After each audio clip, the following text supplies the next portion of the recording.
علی وقار، میرے سامنے بہت سی تصاویر محو رقص ہیں۔ ان میں سے ایک تصویر ماڈل ٹاؤن کی اس ماں کی ہے کہ جس کے بچے کو اس کی نظروں کے سامنے پنجاب پولیس کے محافظوں نے گولیوں سے چھلنی چھلنی کر دیا۔ ظلم کی یہ تصویر مجھ سے سوال کرتی ہے کہ تم خلفائے راشدین کے جانشین ہونے کا دعویٰ کرتے ہو تو دلاؤ عدل عمر میرے بچے کی لاش کو۔ تم دنیا کی چھٹی بڑی فوج کے حامل ہونے کا دعویٰ کرتے ہو تو دلاؤ انصاف گلشن کے کونے کونے میں دہشت گردی کا شکار ہونے والے کے لواحقین کو۔ تم مدینہ کی اسلامی ریاست کے وارث ہونے کا دعویٰ کرتے ہو تو دلاؤ خیبر سے کراچی تک ظلم کے شکار لوگوں کو انصاف۔ تم منصفی کا دعویٰ کرتے ہو تو دلاؤ انصاف پی آئی اے کے احتجاج میں مرنے والوں کو، اور دلاؤ انصاف سڑک پر بلک بلک کر مر جانے والی بسما کو۔ علی وقار جواب نہیں ملتا، اور یہ جمع غفیر چیخ چیخ کر یہ کہتا ہے کہ ہم امن چاہتے ہیں مگر ظلم کے خلاف، گر جنگ لازمی ہے تو پھر جنگ ہی صحیح۔ ظالم کا ساتھ دے وہ ظالم کے ساتھ ہے، قاتل کو جو نہ ٹوکے وہ قاتل کے ساتھ ہے۔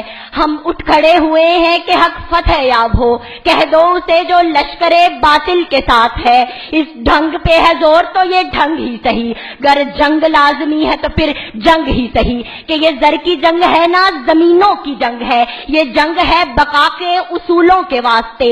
جو خون ہم نے نظر دیا ہے زمین کو، وہ خون ہے گلاب کے پھولوں کے واسطے۔ پھوٹے گی صبح ہم لہو رنگ ہی صحیح، گر جنگ لازمی ہے تو پھر جنگ ہی صحیح۔ کیا علی وقار منصف انصاف کی زبان بولتا ہے، اور جہاں انصاف بولتا ہے وہاں مخلوق خدا خاموش رہتی ہے۔ وہاں ماتم کدے نہیں ہوتے، وہاں احتجاج کے طوفان نہیں اٹھتے، وہاں لوگ سڑکوں پر نہیں آتے۔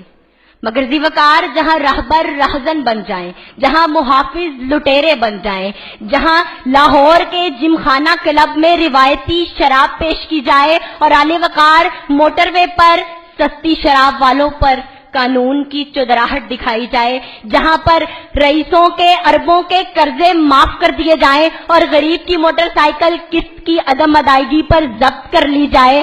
علی وقار جس ملک کے کونے کونے میں بارود جسموں کو چھلنی چھلنی کر دے، اس ملک میں امن ممکن نہیں۔ وہاں پہ لانگ مارچ ہوتے ہیں، وہاں پر دھرنے ہوتے ہیں، علی وقار وہاں پہ بم پھوٹتے ہیں، وہاں پر عوام سڑکوں پر آتی ہے، وہاں پر سابق وزیر اعظم مار دیے جاتے ہیں اور حاضر گورنر قتل کر دیے جاتے ہیں۔ علی وقار اس ملک کے بچوں کے ہاتھوں میں قلم نہیں ہتھیار ہوتے ہیں کہ تجھے اب کس لیے شکوا ہے، بچے گھر نہیں رہتے، جو پتے زرد ہو جائیں وہ پیڑوں پر نہیں رہتے۔ تو کیوں بے دخل کرتا ہے مکانوں سے مکینوں کو، وہ دہشت گرد بن جاتے ہیں جن کے گھر نہیں رہتے۔ یقیناً یہ رعایا بادشاہ کو قتل کر دے گی۔ مسلسل جبر سے محسن دلوں میں ڈر نہیں رہتے، مسلسل جبر سے محسن دلوں میں ڈر نہیں رہتے۔ کیا علی وقار میرے سامنے باب مصطفیٰ کا وہ قول ہے کہ حکومتیں کفر پر قائم رہ سکتی ہیں مگر ظلم سے نہیں۔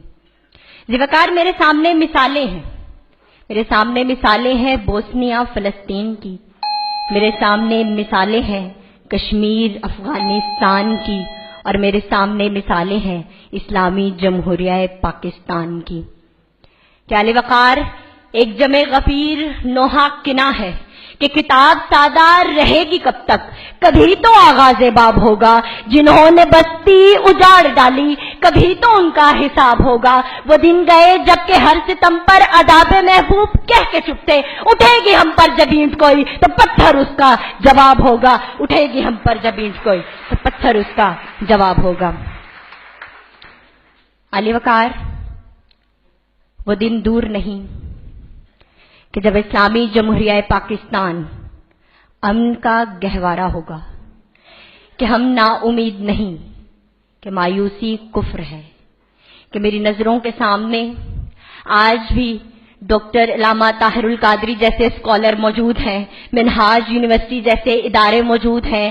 میری اس سوچ کو آپ اس بات سے ثابت کر سکتے ہیں کہ آج اس ایوان میں آپ اور میں موجود ہیں، اور میری فوج کا سپہ سالار جنرل رحیل شریف جیسا بہادر سپوت ہے۔ مگر اعلی وقار،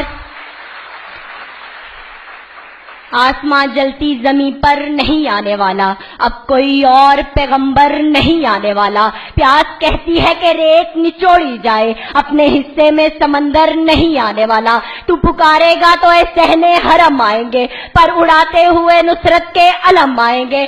اب ابابیلوں کی مانند ہم آئیں گے، یہ الگ بات کہ تعداد میں کم آئیں گے، یہ الگ بات کہ تعداد میں کم آئیں گے۔ آپ کی سماعتوں کا بہت بہت شکریہ۔